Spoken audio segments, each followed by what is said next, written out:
Today is the 7th of January 2025, and it's the first day of a year of change. I began this channel about 4 years and a half ago, I think it was May 2020, and the goal was to change my life. I thought I was at rock bottom. Little did I know that rock bottom has a basement.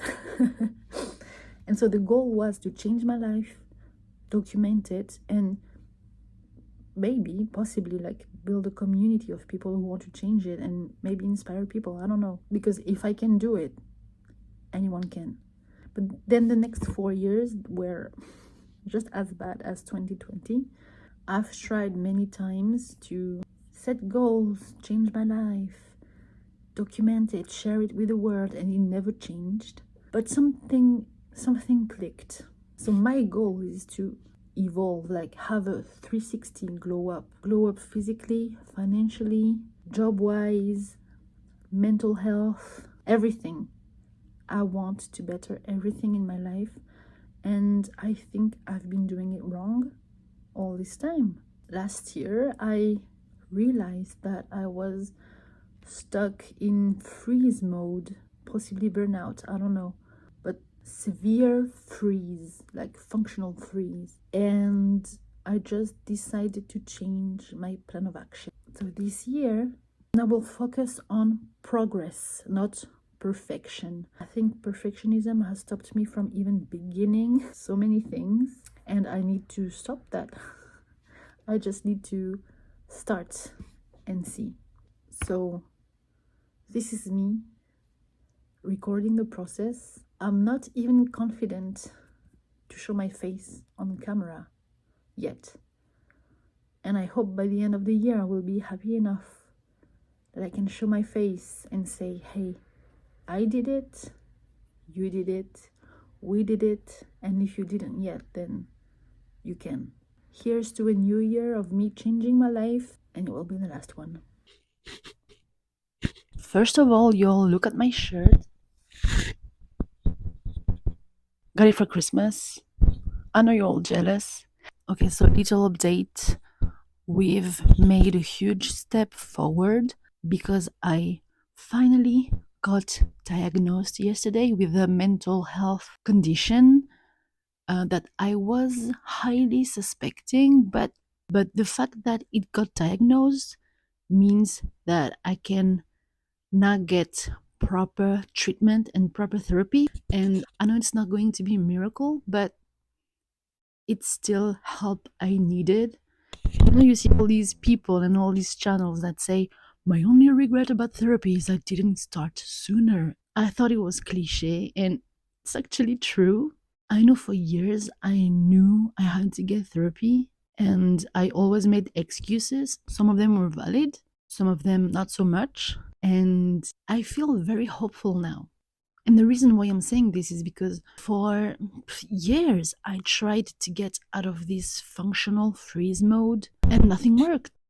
I'm not saying part of it is not my fault. I'm just saying that getting proper treatment for this is going to help a lot, and so makes me very hopeful for the future.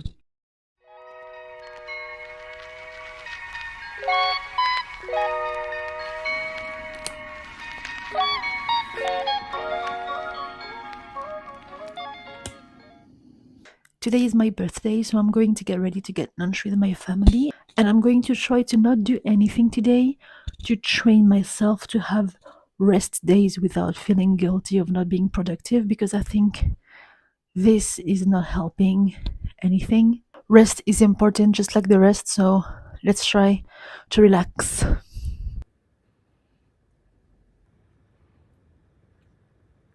Hi, today is the 29th of January. I know I'm wearing the same sweater, but I promised it's been washed. So as I was reflecting on the month, I said that I was going to get out of functional freeze mode, and I feel like I'm still don't, but I wanted to reflect about this because I think it's not that true. I feel like a lot of people that are perfectionists and like stuck in this mode, we don't see the progress.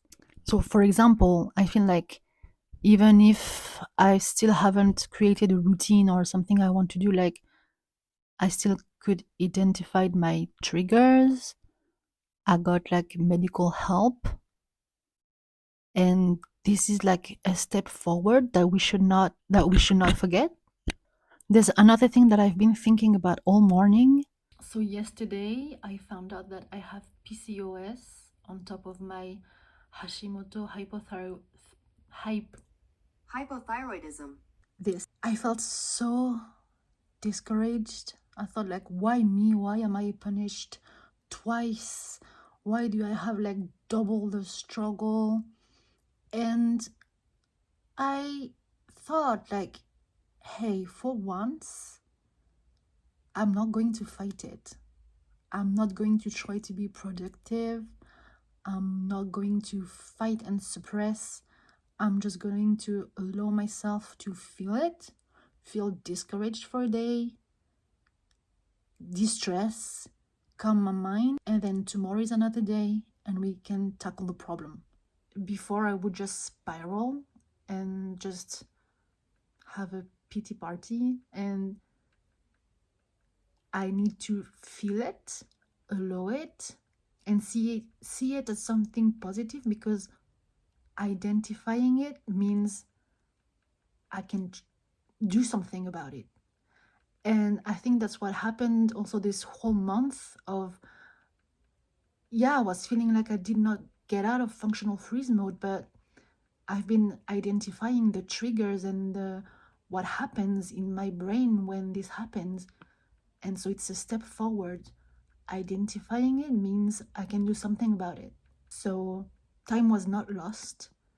It's a step of the process that I haven't seen many people talk about, but I think it's important because I'm sure I'm not the only one who goes through this.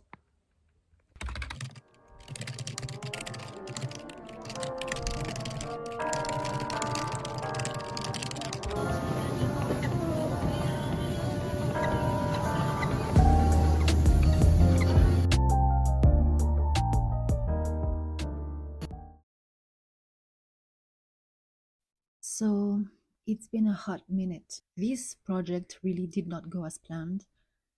I started filming at the beginning of the year, ready to get out of functional freeze mode, and for a while I was making progress, but then I stopped. I fell back into freeze mode.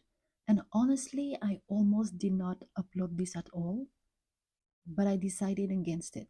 I decided I still need to show the journey, no matter how ugly it can become, no matter how disappointed I can be in myself, because progress is not always consistent. There will be relapses, and it's okay. So, because I'm seeing a therapist now, we just started working on procrastination, and he told me to do to-do lists. I told him I already make to-do lists. I still procrastinate. And he said that I need to write tiny tasks. So he told me the tasks need to be way smaller, way more manageable, because crossing them will reward the brain. The brain does not understand long term goals, long term reward. Your brain only understands immediate rewards, the immediate chemical cocktail that happens in your brain.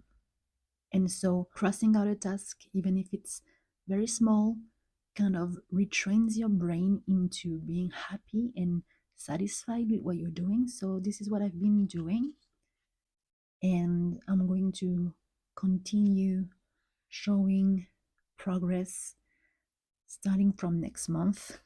But if there's one thing to remember from this video, is that relapses are okay, steps back are okay. We only lose if we stop trying. We only lose if we fall down and never get back up. We just need to keep trying, and most importantly, we need to try to love ourselves through the journey and through the ups and downs of changing our life.